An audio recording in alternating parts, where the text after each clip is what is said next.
The difference, one of the biggest differences between principal components analysis and factor analysis is the variances that are examined. In principal components analysis, we examine really all of the variance, the common variance, the unique variance to each variable, and also error variances.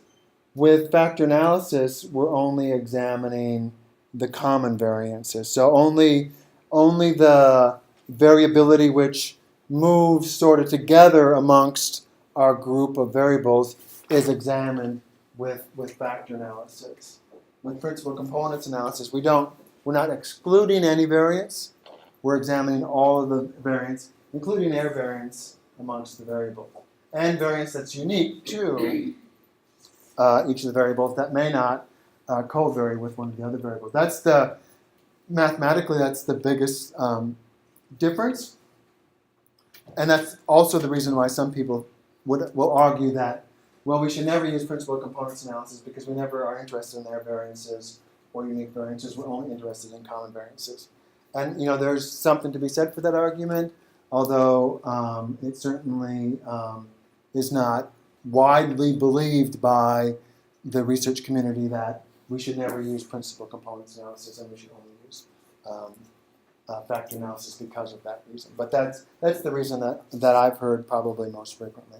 So a little bit more on when to use principal components analysis and factor analysis. And if you reread the textbook on chapter 13 where they discuss this, I will assure you that it's less than clear. And it really is. They do the best. I think it's just because the literature is that way.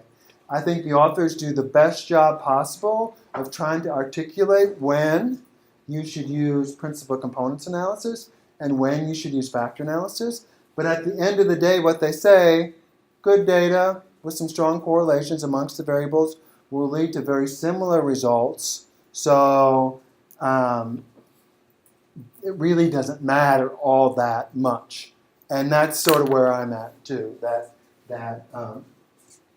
good data should get us similar results with either procedure. So use principal components analysis when, and this is paraphrased from your textbook, but it's similar to what your textbook says. You want to generate the minimum number of components that accounts for the maximum amount of variance in the original data. And when you think you have limited error variance among the variables. And so if you think you are measuring something with a fair degree of accuracy, that there isn't a lot of noise in the data, potentially then principal components analysis might be a slightly better choice. And it says factor analysis. The thinking is that factor analysis is better when you want to identify these latent dimensions amongst your data and when the amount of error variance is unknown.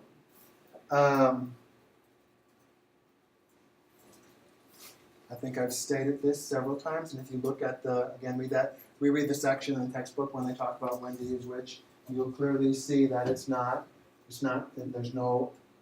black and white rules. It's only, I think, personal preferences that individuals have, and those preferences are mostly born out of their experience. So if somebody was taught factor analysis, that's sort of going to be their preference. That's going to be what they gravitate towards. If they've been taught principal components analysis, that's what they're going to gravitate towards. We're going to only talk about principal components analysis. When you use principal components analysis, you should refer to the results as principal components analysis, not as factor analysis. Some people use the terms interchangeably. They'll do principal components analysis, which is the default in SPSS, but they'll call it factor analysis just because it's under the data reduction factor analysis menu. But it really should be, if you're doing principal components analysis, it is different enough for people to think about these things that you should call it principal components analysis. And then it's really, when we're using principal components analysis, we should really refer to our grouping of variables as components as opposed to factors. I'm not very good at making that distinction, so I interchangeably use factor and component. But I think technically, when we're doing principal components analysis, we have components. When we're doing factor analysis, we have factors. And so if somebody's really a stickler for terminology, they might point that out. In my experience, people aren't usually that concerned about this distinction, whether you call it a component or a factor. They spend more time arguing that you should do factor analysis as opposed to principal components analysis. Okay? So far, so good. Again, the most important thing thus far, doesn't matter which of these two procedures you use, good data is going to get you really, really similar results. They might not be identical. You might end up with one variable in one group and another variable in another group, but they're going to, in some cases, they will be identical. In other cases, they might be different, but only around the edges, I would say. Okay? So this is this is going to be our motivating example. And so it's from the General Social Survey. And it's 17 questions, or 17 measures, or 17 items. 17, could I call them 17 variables? I think you could call them 17 variables that all vary, right? That all measure this one construct or concept called altruism, okay? And so you can see by the list of the questions there that they sort of get at the idea of altruistic attitudes or altruistic behaviors, yeah? So we want to see if we can reduce this from 17 questions to some smaller number of components. So do some of these questions sort of group together? And are they highly correlated amongst each other? And relatively uncorrelated with some of the other questions, okay? That's what we're hoping to do. Because, of course, you could run, if this was your dependent variable, you could run 17 multiple regressions, one with each of these dependent variables, and hope to get that published.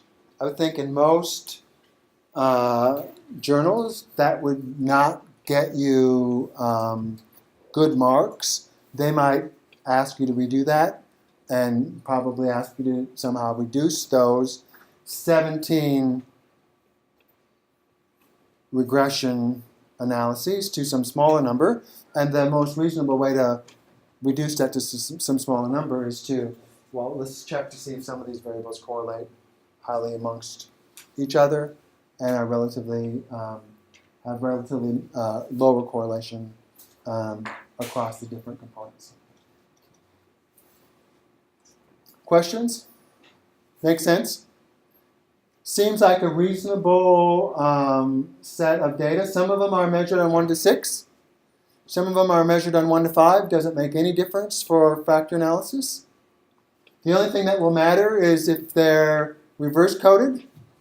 Your weights that we're going to look at, that we'll see as we move forward, will be negative.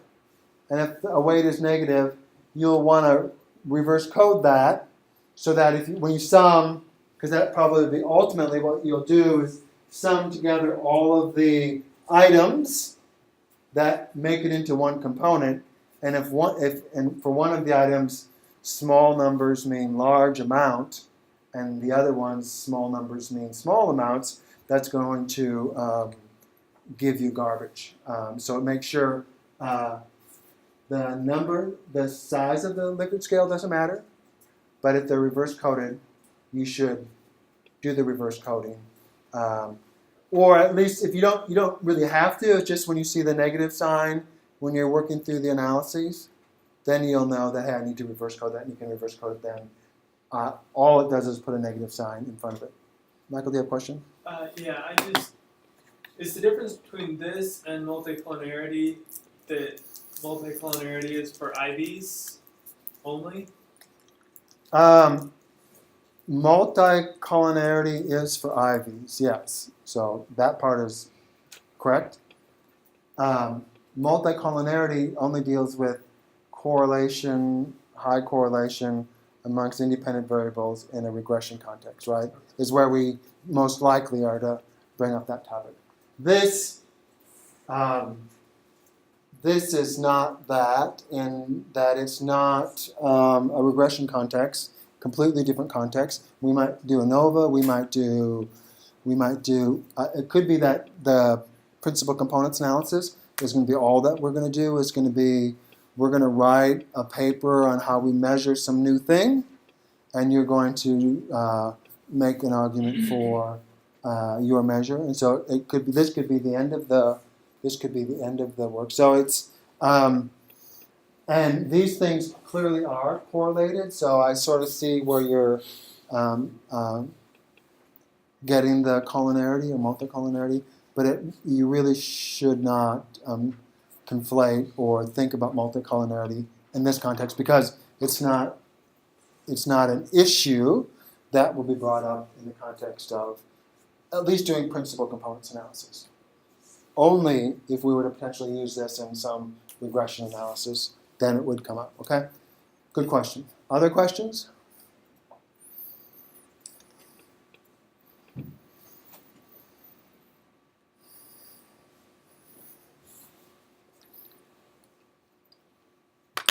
So the variables that you're going to analyze need to be metric.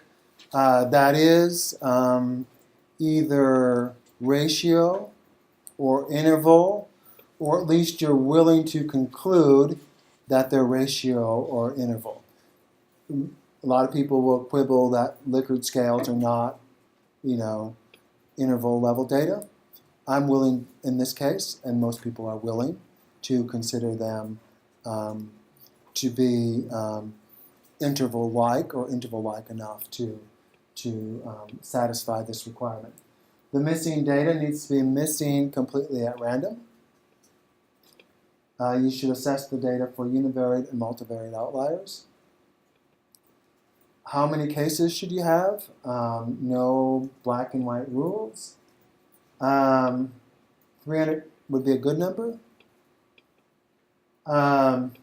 Approximately 100 as a sort of a lower number, or a 5-to-1 ratio of cases to variables. So if we have, let's say we have 10 variables, I think instead of going with 50, I would be more comfortable with 100. So 100 should sort of be the floor, and then this 5-to-1 ratio can be used if you are above 100. If you're above 100, but more is always better, right? But your data is what it is, and if you do have, does anybody have less than 100? I know there's some people working on small data sets. I don't think I do, but I don't think. Oh no, I don't. So you should keep that in mind. If your N is small, I would be more comfortable with helping you find some data. And there's a lot of different data sets out there that we can tap into that would allow you to work with something that's of interest, hopefully, and to do the assignment and have much better result and probably experience than if you were to try to do something with a data set where you have 8 variables and N equals 75. It probably isn't sufficient, okay?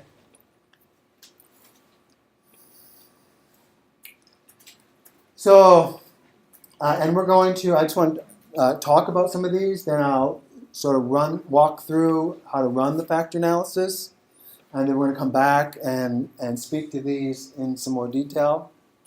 But the question, the first question that needs to be, or one of the first questions, after we get through those assumptions, one of the questions concerns the factorability of your measures. And one of the criteria that gets used is if you look at the correlation matrix for your data, If you see no correlations amongst the variables that are greater than approximately 0.3, that probably won't bode well for you being able to do a successful exploratory factor analysis. Okay, and so they all don't have to be above 0.3, but if none of them are above approximately 0.3, it's probably not going to work very well. You could work through the exercise if you wanted to, but my guess at the end of the day is you'll be unhappy with your result. Either everything loads on its own factor or nothing loads on any factor satisfactorily for purposes of trying to get the work published. So that's the sort of first easy, build the correlation matrix, look at the correlation matrix, see if you have any correlations above approximately 0.3. Let's say you have a whole bunch of correlations that are pretty close to 0.3, none of them are over 0.3, I think that would probably be still okay. But if you only have correlations that are around 0.1, you can try it, but my guess is you're not going to be successful in getting the factor analysis to work in a way that's useful and meaningful to reduce your data. So that's the first. Second measure that we use is the thing called MSA values, or measures of sampling adequacy. And I'll show you where you can get those from when we look at the output. And if you have variables in your data where the MSA value is less than, again, approximately 0.6, you should remove those variables and then rerun the analysis. It's sort of either you pay the price now or you pay the price later. So you could leave them in so let's say you have some variables that have low MSA values. You could leave them in, and you could get to the end of the analysis where you're trying to interpret your results, and you're going to have a lot of variables that cross-load across multiple components, or don't load strongly on any of the components, so you're going to have to remove them then anyway. So either pay the price now or pay the price later. My philosophy would be, if we know they're not going to work, why not get rid of them now? Rerun the analysis. Jackie? This might be a really basic question. So for the assignment, we have to take 6.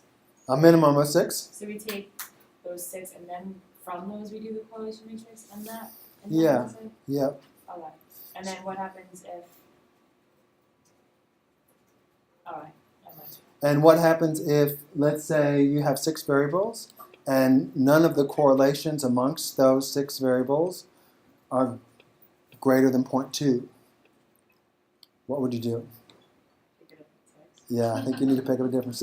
You would determine that your data is not factorable. And even if they're really... Because I know my correlations are all really high. Then you won't have this problem.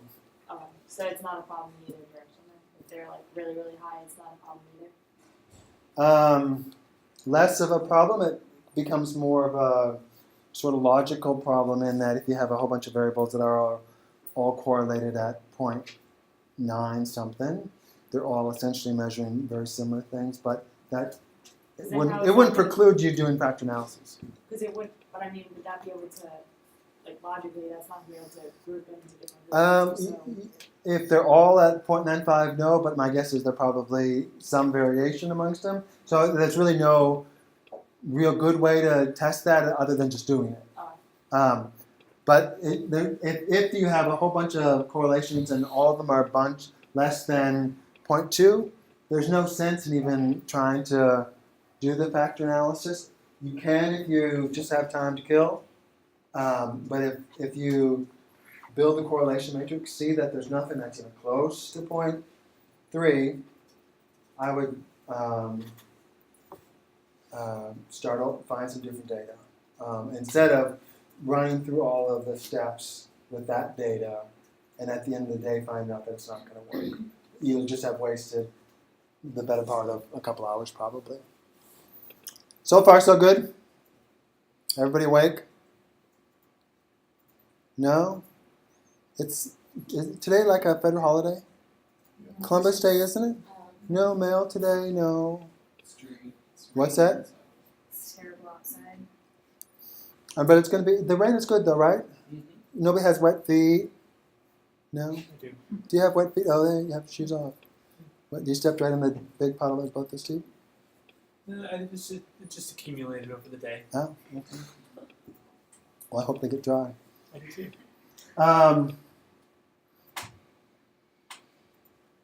The third test that we can do, so we have these individual MSA values. I'll show you where they're at. And then we have an overall MSA value, which really is just an average of all of the individual values. And the overall MSA value should be higher than, again, approximately 0.6. If it's 0.55, that doesn't mean you should throw everything away in despair. But you just keep that in mind as you're working, and you might have a difficult time in getting something that works at the end that you're satisfied with. The Bartlett test of sphericity is statistically significant, and we'll talk about what that is, but this is what it is. It tests the null hypothesis that the correlation coefficients are 0. So the null hypothesis is that the correlations amongst your variables are 0, and Bartlett's test of sphericity tests that. It's very, very sensitive. I've never seen one that wasn't significant, so it's really not very useful at the end. But it is a sort of common metric, but it's very sensitive. And again, just keeping that in mind is probably So helpful. it's a measure of the MSA. What's that? It's a measure of the MSA. It's not. The overall MSA is the measure of the overall MSA. This is a different test completely. Two tests that it actually prints out on the same table in SPSS. Anyway, the test of sphericity is a different test, testing something closely related to the MSA values, but a different way of getting at whether there are enough correlations in your data to make factor analysis worthwhile. Okay?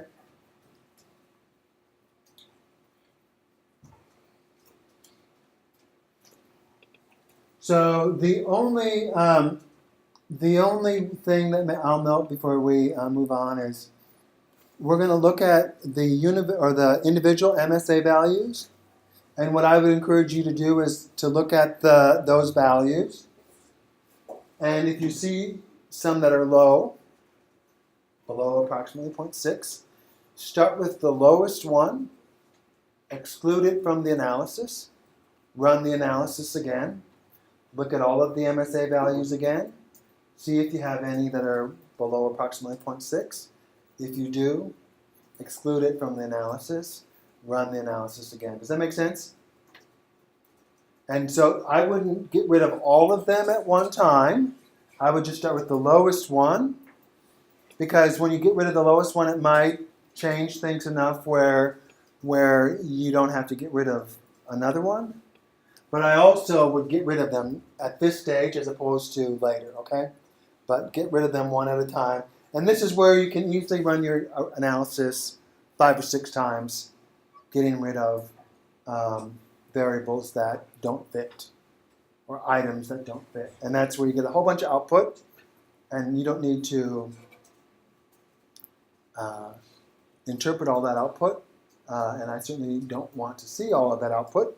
You can just put that you removed 6 variables, one at a time because of low MSA values, and maybe tell me what the variables are. And you can save me and you from having to try to put that output into a Word document or somehow making it available. So far, so good?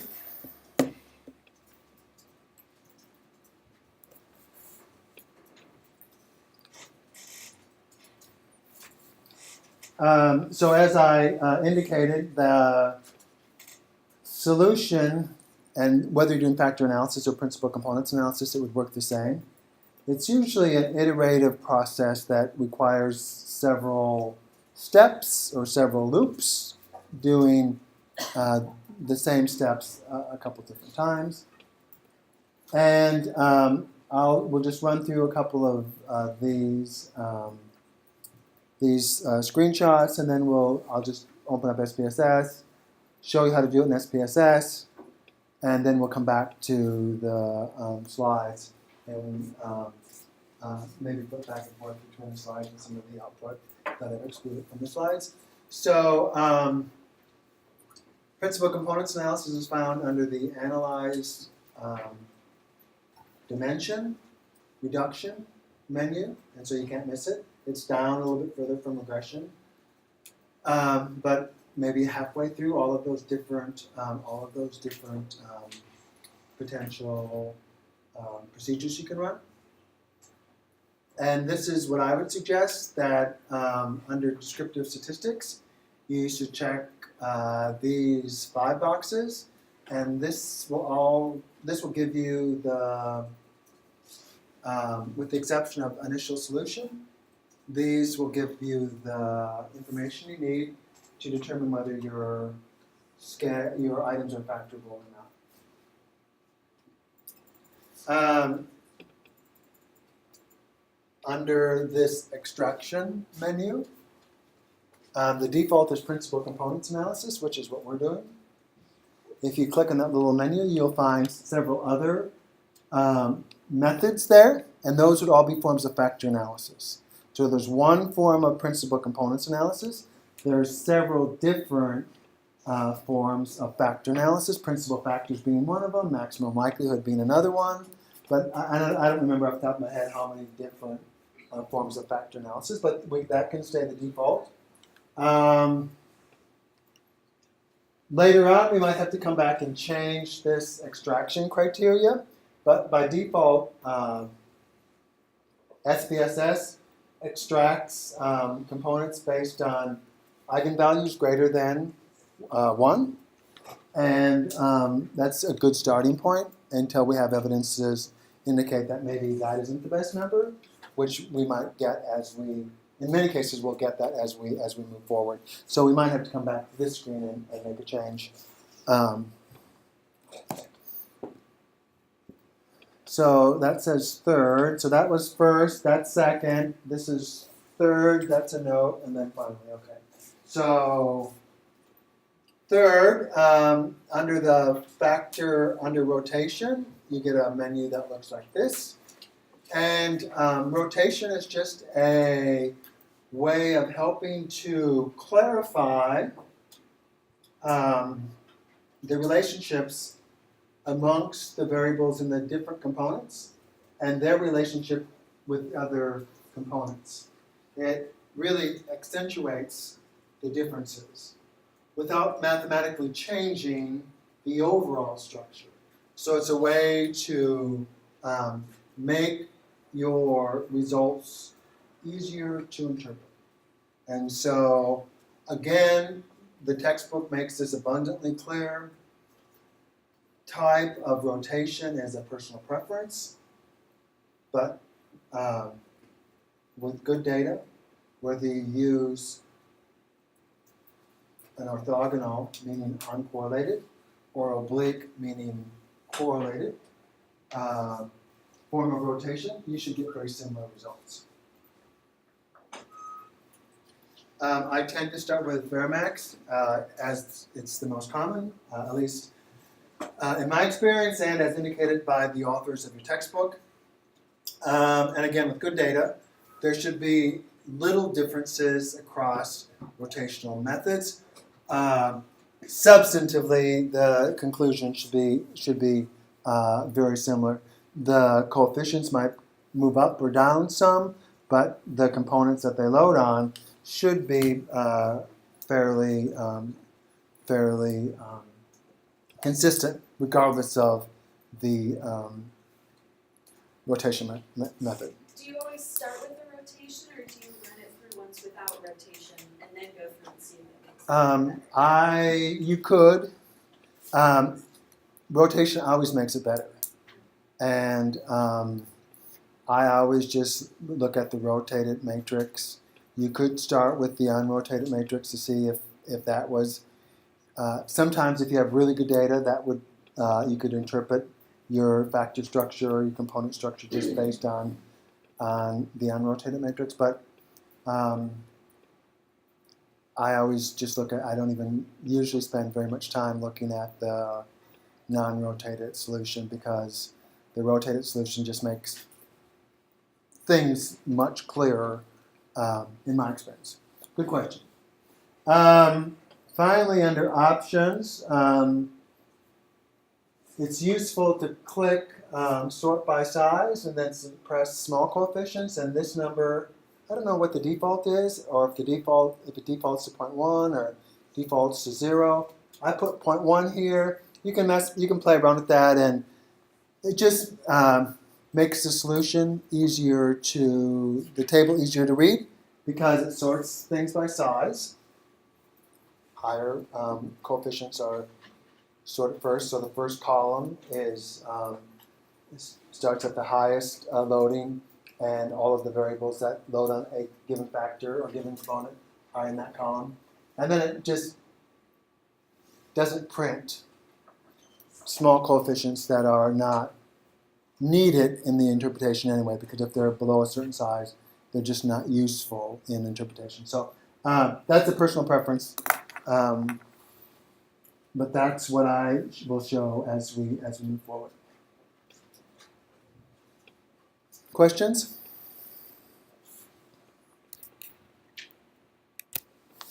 There's a bug up here. Don't think that I have had too much coffee and I'm just sort of swiping at the air, but there's or maybe the bugs are on me. Who knows? So let's do the factor analysis, sort of so you can see. And I think from the slides you'd probably be able to work through it, but just for clarification. And with this data, I decided to eliminate one variable because it was really skewed. The first variable was how frequently they donate blood. Is that what it was? Yeah, it was the frequency that the person had donated blood during the past 12 months. And it's not many people volunteer to do that, and so it was skewed. I couldn't fix it, so I thought the best thing to do was to rid the analysis of it from the get-go, as opposed to having to get rid of it later. So that's a judgment that I made. Another judgment that I made is two of the individuals are multivariate outliers on this set of variables, and I forget the specifics of what constituted them being a multivariate outlier, but they had scores on several variables that seemed extreme and seemed to be much different than many of the other respondents. I mean, a lot different. So I thought the best thing to do would be to exclude them from the analysis. Jerry? I was going to ask, so before you ran this set of tests, you checked it for outliers? I did. I would encourage you to do that with your data. I'm not asking you to turn that all into me, so it's on you whether you decide you're going to take the time to do that. But it's good practice, and it doesn't take all that long for you to do that. I'm going to assume that if you don't tell me there's problems, that you've checked it and everything's good, okay? So I have two people that I decided I want to exclude from this analysis. What would be a good way to run the analysis without those two people? How can I delete those people from the analysis? Brianna? Can't you do, isn't it under data and select cases and you can exclude their ID numbers? Yeah, you could. That would be one way to. I think they're coming from Michael. No. Your shoes? My shoes smell like roses. Do they? Okay. So, but they are fruit flies. I have no fruit. Oh. Yeah. So that's what I would do. I would, and in this case, what I did is created a variable called out, and I gave everybody has a 0. with the exception of those two. And because what I didn't want to do is I could just delete them from the data set, but maybe 6 months from now I want them back. So I would refrain from deleting people or cases or data from your data set. I would prefer a method like this that will allow you to exclude them from the analyses, but also keep them in your data set. And so I just created a variable with all zeros and 2 ones for the 2 people I wanted to exclude. And then I can do data select cases. Is that what you were talking about, Brianna? Yes. And then I can do if a condition is satisfied. And I tell it which cases do I want to use in this analysis. And the cases that I want to use in this analysis, out is equal to 1 or 0. Yeah, so I just say out is equal to 0 or no, and so then it excludes these 2 cases. You could get the same thing if you use case ID number, and you'd end up with the same 2 people excluded from the results. So that's the first step, and then the next step, analyze dimension reduction factor. Just all the variables that you want to factor and analyze go in the block in the middle, and so I'm going to take everything from there to here. This is the one I excluded because it was a multivariate outlier, or because it was skewed. And then under descriptives, univariate, coefficients. Are those the 5 things I have checked in the handout? You can check the others, but you'll just get a lot of input or a lot of output that you'll have to try to figure out what it means. But those are the 5 those are the minimum 5 that I would ask for. Under What's the anti-image? it is where it is the I don't know how they came up with the name anti-image.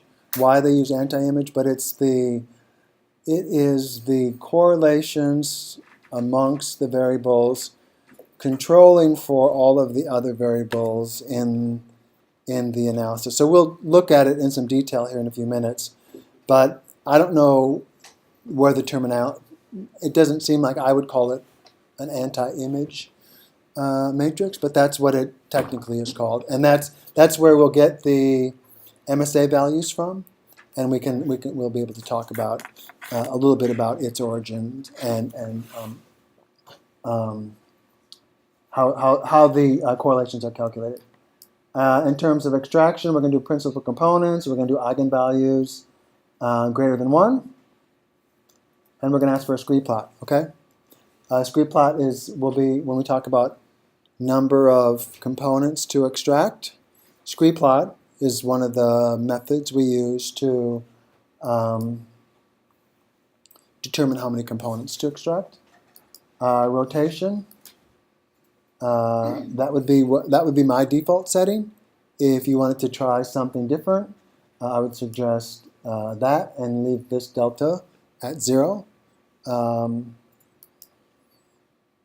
I'm going to just do Varimax. Scores we don't need to do anything with.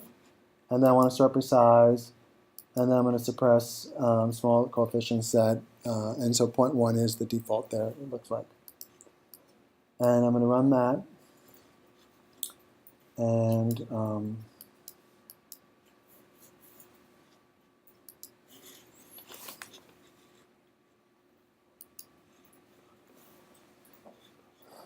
that is the analysis. So this is my descriptive statistics. These are the correlations, so you can, although they don't show up here very well, but these are the correlations that you can look at to count how many correlations you have that are greater than approximately what? Yeah, something that's, just so, and you only have to, of course, look at below the diagonal or above the diagonal. You don't need to look at both below and above the diagonal. This is the overall measure of sampling adequacy. So in our case, it's 0.72. I said, what, 0.6 was a minimum, or sort of approximately 0.6, so it's not great. This is the very sensitive Bartlett's test of sphericity, which I've never seen be. If you get one that's non-significant, take a screenshot and send it to me, so I won't be able to say this anymore, but I've never seen it be anything but significant. And this just tests whether our correlation matrix varies significantly from a correlation matrix that has all zeros everywhere except for on the diagonal where it has all ones, okay? And in this case it says yes, that our correlation matrix does vary. And then we have anti-image covariance matrix, which is non-standardized, and then anti-image correlation matrix, which is standardized. And then the individual MSA values are on the positive diagonal. So these little A subscripts here, these little A scripts here refer to this note down here, which says they're measures of sampling adequacy, or MSA values. And so what you'll want to do is to look at the diagonal and determine which one is lowest. If they're all greater than approximately 6, you're good. But if that's not the case, you'll want to find out which one is the lowest, and then exclude that variable from the analysis, and then rerun the analysis, okay? And what these values are in the anti-image correlation matrix, just for your edification, is this is the correlation. Between whether the respondent returned money after getting charged too much, and whether they've given food or money to a homeless person. It's the correlation between those two variables after we've controlled for or partialed out all of the other variables, and then we take the negative of it. And I don't know why they decide to take the negative of it, but that negative doesn't mean that that partial correlation was negative.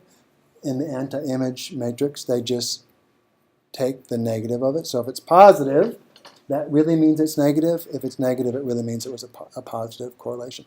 And then the individual MSA value, so that 0.821, is the sum of all of these MSA values for this variable squared.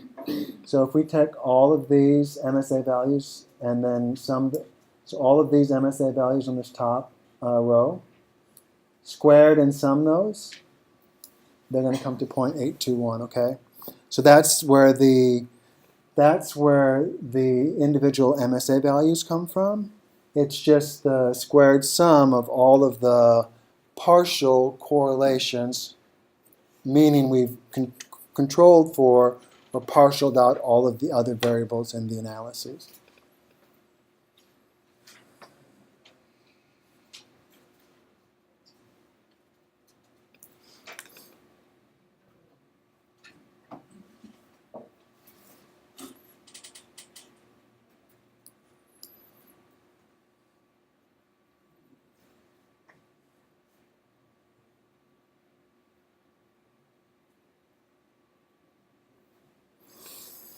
Can you go over again? Sorry. Sure. So if you have, my end's only like 200. Okay. So what was that? The 5. The 1 to 5. So how many variables do you have that you're going to use the factor analysis with? 6. So yeah, we would say that you need to have, at 5 to 1, you'd have to have I would say you have to have a minimum of 100 instead of 5 times 6. So instead of, because you have here the 320. What's that? Or you said that it had to be 300? That would be an ideal size, and then I give the That's- below yeah, that. that's- This is sort of like the bare. This is like the basement. Okay. And so I think if you're at what, Jackie? It's about 200. I think you're okay. And so you have 6 variables. and you have n equals 200. It's like 190 something. So that'd be good enough. If you had 30 variables, and n equals 190, that might be asking a lot to get from that data, but good. Other questions?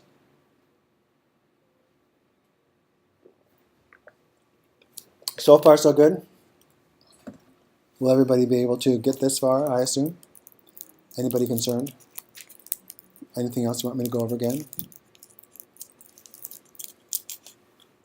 I was contemplating, I'm going to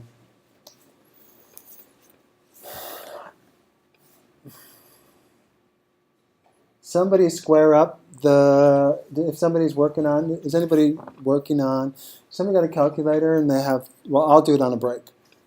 I think this, if we square all these and sum them up, it comes to 0.821, or it's the ratio of, now I'm not confident, I'm not 100% sure. I'll be able to look, there's two different things that I've calculated. This MSA value, the overall MSA value,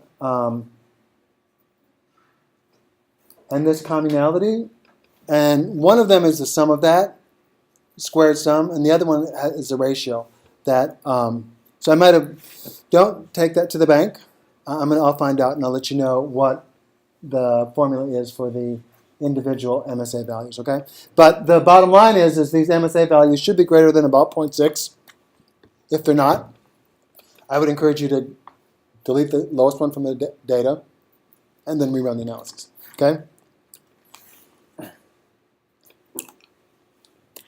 So, I think that's about all we have to do with SPSS for right now. So this is just sort of looking at that output that we've sort of scrolled through some and sort of walking you through how to interpret that data. And those check marks, and there's 1, 2, 3, 4, 5. There's 5 check marks.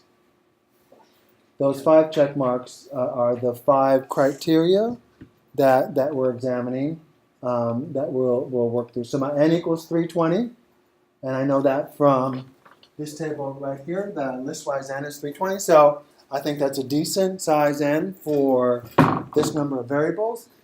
I have 6 correlations greater than approximately absolute 3, and so we're looking at absolute values in terms of correlations. They don't have to all be positive. It's not great. Some number greater than 6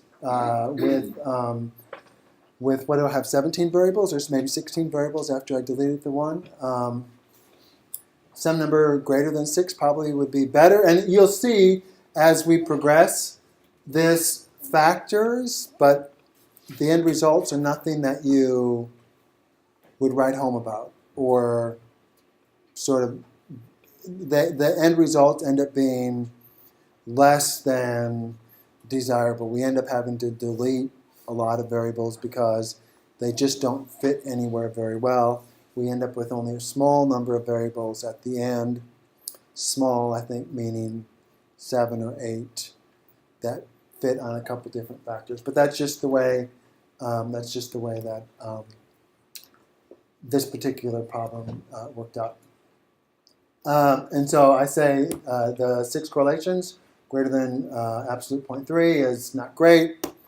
The KMO, the Kaiser-Meyer-Orkin measure of sample inadequacy, is greater than 0.6, and I give you criteria that some use to evaluate that, and 0.6 is wretched? No. Second rate, and that isn't, those aren't my terms, those are terms that I've actually seen it in several different places, and it's the only place I've really seen that sort of level of specificity related to different values. But we're at We're adequate, yes. we're second rate if it's if in the 60s, or we're in the 70s. Yeah. So we're adequate. Yeah, I was thinking We're that adequate. we're adequate. That's all I've ever wanted to be. Bartlett's test of sphericity is significant. Not a surprise there. all univariate MSA values are approximately greater than 0.6. And I indicate here that you should see the diagonal of the anti-image correlation matrix. That was that where we saw that A superscript earlier.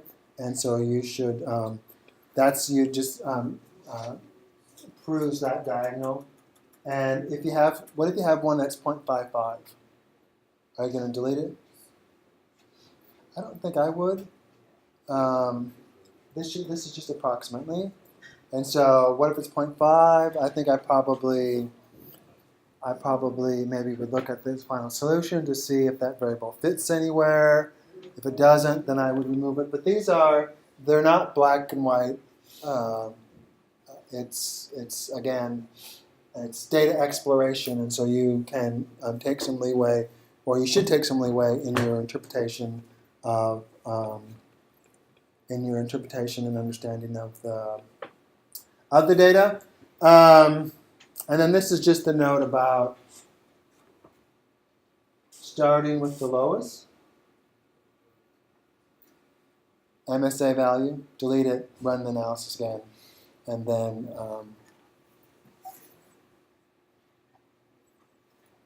delete the next lowest if you need to.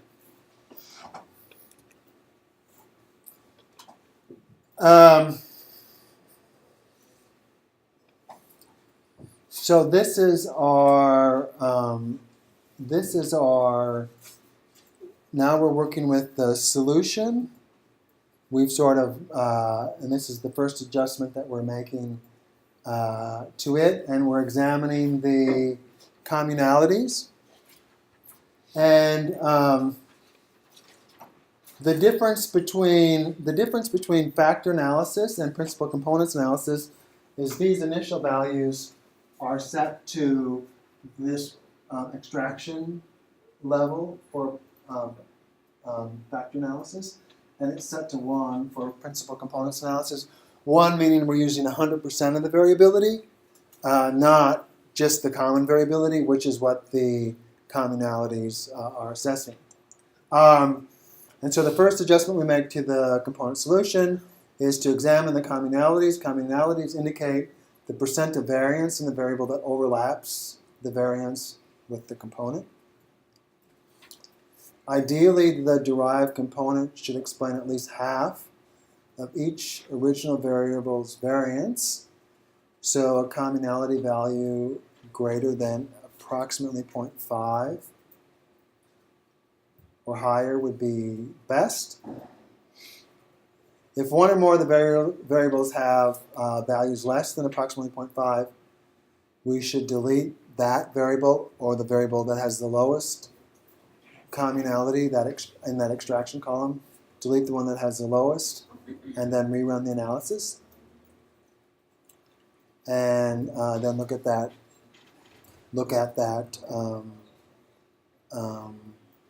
column and see if all of the values are greater than approximately 0.5.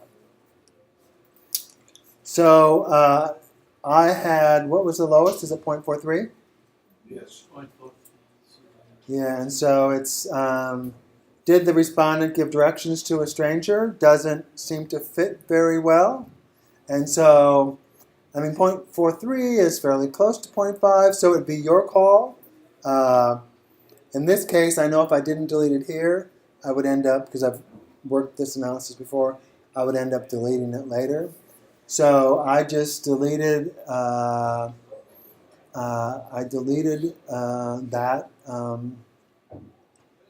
variable, and then now I have this, and I'm at 0.479, pretty close to 0.5, is the lowest. And so I think I would be okay with that. It'd be your call though. You could decide to delete it because it's less than 0.5, or you could decide to, let's look at the entire solution, which I think is probably, because this is so close. If this is 0.2, you may as well get rid of it because it's not going to fit. But it's close to 0.5, so you're sort of in a gray area. I would suggest looking at the solution and see how well it fits or not. If we took that out and reran it again, would that make all of the other components in there stronger? Not necessarily. Some of them will go up, some of them will go down. But my guess is you won't probably. They won't shift. If they're at 0.8, they're not going to shift down to 0.4, unless you're working with n equals 20, and you have 20 variables that you're trying to fit. That would be the only time you get strange results like that. So far, so good. So a lot of little steps that I would suggest going through, making sure that we have data that is meaningful, that we can interpret when we're done. So once we get to this point, the question is how many components should we extract? Meaning, how many dimensions do you have in your data? Are there two? Are there three? Is there a single dimension? So that's the question that needs to be answered.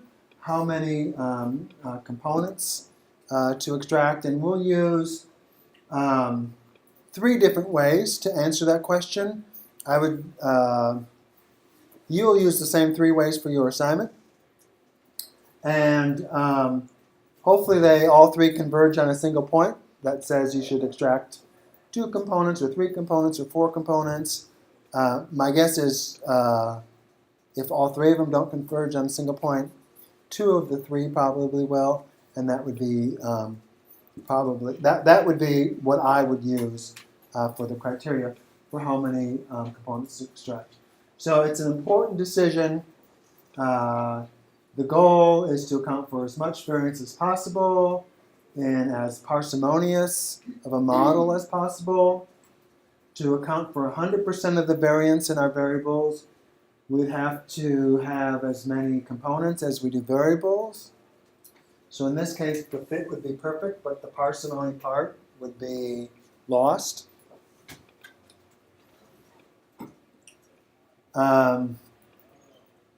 The most common criteria to determine, so if we're not going to try to account for 100% of the variance by using as many components as we have variables, then what number should it be? The most common criteria is eigenvalues greater than 1.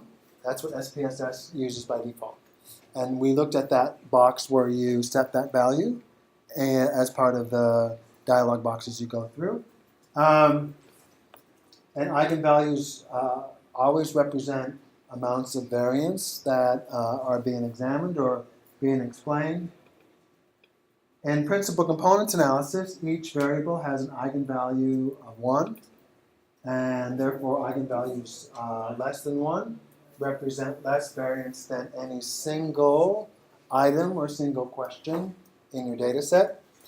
And so that's probably, if you read literature, it's probably the most common criteria that people use. I think some cases it's just because it's the default, and it's what a lot of people over the years have used, and so people just keep doing the same thing. And there's probably some decent evidence for doing that. Although 1 is a bit arbitrary, it could as well be 2 or 1.5.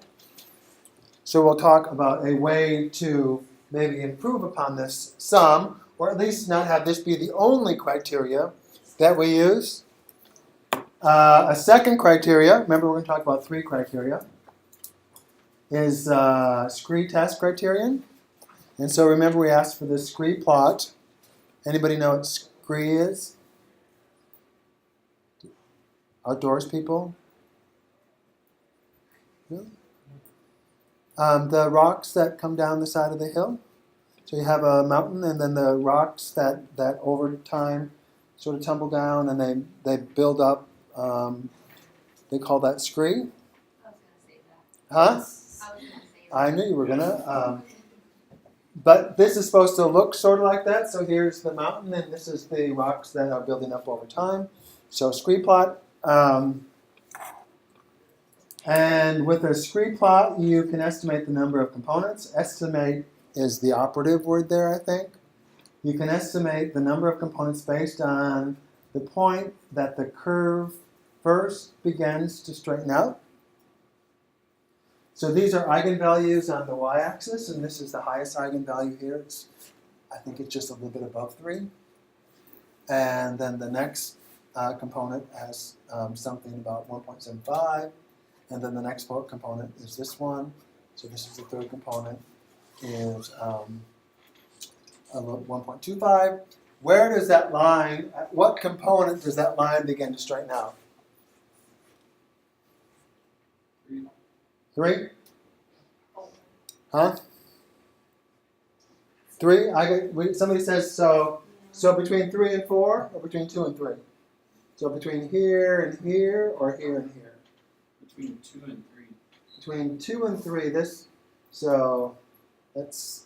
It's like a steep slope there, but a not steep slope. So this is the one here that looks like it's very, very steep, not nearly as steep. I have to, if we were to get our protractor out, we could maybe measure angles, and it's probably half as steep. Any other? Pretty scientific. As much art as it is science. In this case, I might say this. So 13 is a good number for me because that does seem flat, right? And that's where it first, and none of these, all of the rest of these have some angle to them. So I'm going to extract 13. So, but another, not as common as eigenvalues greater than 1, but more common than the third method that we're going to talk about. In my experience, not particularly useful for this very reason that I don't know that we'd agree where eigenvalues greater than 1 in our case is 6, if I remember right. Somebody flip ahead a couple of pages and see how many, is that what it, so it's extracted, or do I say that somewhere? It extracted 6 components, and so if we use that criteria, then it's saying that the line flattens out in this area. I'm not sure that it's any more flat here than it is here or than it is here. So, but it is a criteria that can be used, that can be a tool to maybe help you understand the number of components to extract. The final criteria that we'll talk about, a lot of people, these authors and many more recent, you can look at your textbook, chapter 13, they talk about this very problem.